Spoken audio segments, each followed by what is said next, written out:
சரி. நீங்க சொன்ன மாரி கிட்டத்தட்ட ஒரு 1980 அந்த காலகட்டத்தில பயங்கரமா குறைஞ்சிச்சு. கிட்டத்தட்ட ஒரு 40% குறைஞ்சிச்சு. இப்போ 11,000 தங்க விலைன்னா 5,000 வரைக்கும் குறைஞ்சிச்சு. அதுபோல ஒரு சாத்தியமா நடக்கிறதுக்கு வாய்ப்பு இல்ல சார். ஒரு மாற்றம் நடக்க. இல்லைங்க.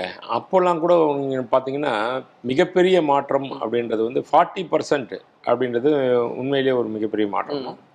அந்த அளவுக்கு 40% குறையறதுக்கு வந்து சான்ஸ் இல்லை இப்போ. ம். இன்னைக்கு இருக்கிற ஒரு சிச்சுவேஷன். இன்னைக்கு இருக்கிற ரேட்டுன்னு வைங்களேன், ஒரு ம். ரூ. 11,500 இருக்கு ம். சுமாரா. அப்படின்னா, இதிலிருந்து 40% குறையுது அப்படின்னா, ஒரு ரூ. 4,000 ரூ. கண்டிப்பா. 4,500 குறையணும். அப்போ ரூ. 7,000 கிராமுக்கு வரணும்.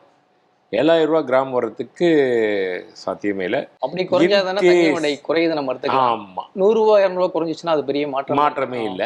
ஆனா அப்படி குறைஞ்சதுன்னு வச்சுக்கோங்க ஒரு கால். ம். நிலம், வளம் எல்லாத்தையுமே வித்துட்டு கூட தங்கத்துல இன்வெஸ்ட் பண்ணலாம். கண்டிப்பா சார். ஆமா. வேற எங்கெங்க சோர்ஸ் இருக்கோ ஆனா நமக்கு மனசுல என்ன ஆயிடும் தெரியுமா? அப்படி குறைஞ்சிருச்சுன்னா, ஐயோ! இன்னும் குறையுமா? அதுக்கு பிறகு மனநிலை மாறிடும் மக்களுக்கு. மாறும் மக்களுக்கு. அதுல இன்வெஸ்ட் பண்ணவே முன் வர மாட்டாங்க.